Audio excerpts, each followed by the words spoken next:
అన్నారు. మరి ఇవేవి వ్యాపార సంబంధమైనవి కావు. ఫ్రీగా ఎవరికి వాళ్ళు సంతోషంతో చేస్తున్న పని.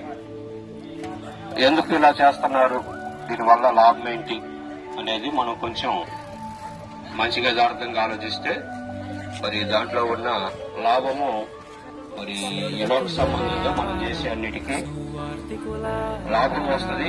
లాభం వస్తేనే మనం చేస్తా ఉంటాం మంచిగా. అయితే ఆ లాభాలు ఏవైనా తాత్కాలికమైనవే. ఒకనాటికి అవన్నీ కూడా కనబడకుండా మాయమైపోయేవి. ఎంత ధనం సంపాదించుకున్నా, ఎన్ని మేడ మిద్దులు కట్టినా ఒకనాటికి ఒక దినానికి మనం విడిచిపెట్టి వెళ్లాల్సిన వాళ్ళమే కదా. సో మరి ఇప్పుడు ఈ యవనస్తులు చేస్తున్న పరిచర్య కూడా లాభాన్ని ఇస్తుంది, చాలా లాభం ఉంది.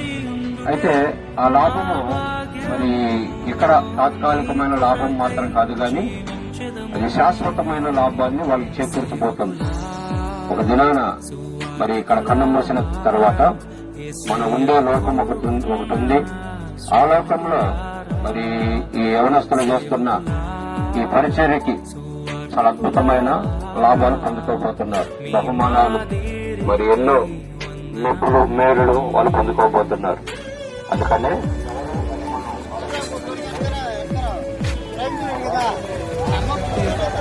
ముందుగా వెళ్లిపోయేవారు గొప్పవారు కాదు, మంచివారు కాదు,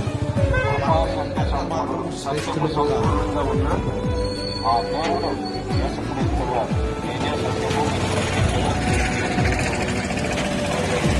ఆయన మనం విశ్వసించగలిగితే ఆయనే మనల్ని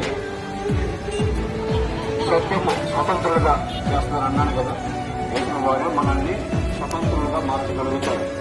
ఈరోజు మాకేం బానిసత్వంలో ఉన్నాం, మేమేమి దాసత్వంలో ఉన్నాం, మాకు స్వతంత్రం ఎందుకు, మేమంతా ఫ్రీనే కదా అని అనుకోవచ్చు. కానీ సర్వ మానవులందరూ కూడా తెలిసి తెలియక ఒక దాసత్వంలో ఉండిపోయాం, ఒక దానికి బానిసలైపోయాం. ఏంటది అని అంటే పాపము అనే దాసత్వంలో ఉండిపోయాం, పాపము అనే బానిసత్వంలో ఉండిపోయాం. ఆ పాపం మన మీద ఏదో పని చేస్తుంది. ఒక చిన్న సిగరెట్ 6 అడుగుల వ్యక్తిని బానిసగా మార్చేసుకుంటుంది.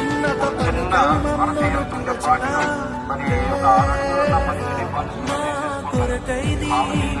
మనలో ఉన్న ఆ పాపము అది మనల్ని స్వతంత్రంగా ఉండనివ్వట్లేదు, దాసులుగా చేసేస్తుంది. అంతేకాకుండా ఆ పాపం మనల్ని రేపటి దినాన చాలా ఘోరమైన శిక్ష వస్తానికి, చాలా ఘోరమైన మరి నరకానికి తీసుకొని మనం ఆలోచించట్లేదు కానీ పట్టించుకోవట్లేదు. కానీ మరి ఆ పాపమే మన రేపటి దినాన చాలా భయంకరటువంటి నరకానికి తీసుకెళ్లిపోయే ప్రమాదం ఉంది. ముందు చాలా ప్రమాదం ఉంది. మరి చాలా మంది పెద్ద ఋషులు, వేద ఋషులు కూడా పాపంలో పుట్టాం, పాపంలోనే పెరుగుతున్నాం, పాపంలోనే చనిపోతే మా పరిస్థితి ఏంటి, నేను ఎక్కడికి వెళ్తాం అని దేవాదులను పరాత్ములంటే మరి ఆ దేవుడిని ప్రశ్నించినట్లుగా వేదాలు తెలియజేస్తా ఉన్నాయి.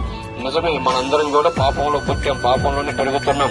పాపం గురించి అసలు ఆలోచించట్లేదు, అర్థం చేసుకోవట్లేదు. ఒక దినాన్ని ఇక్కడ కన్ను మూస్తే ఎక్కడికి వెళ్ళబోతున్నాం? ఈ లోకంలో తప్పు చేస్తే శిక్ష ఉంది కదా. ఏ తప్పుకైనా శిక్ష ఉంటుంది.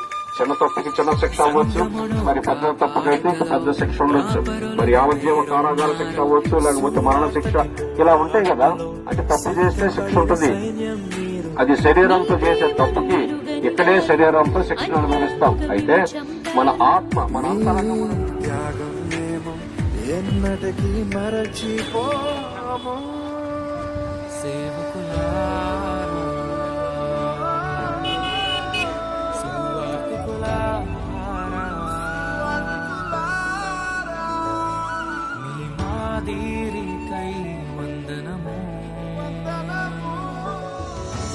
His only begotten Son, that whosoever believeth in him should not perish, but have everlasting life.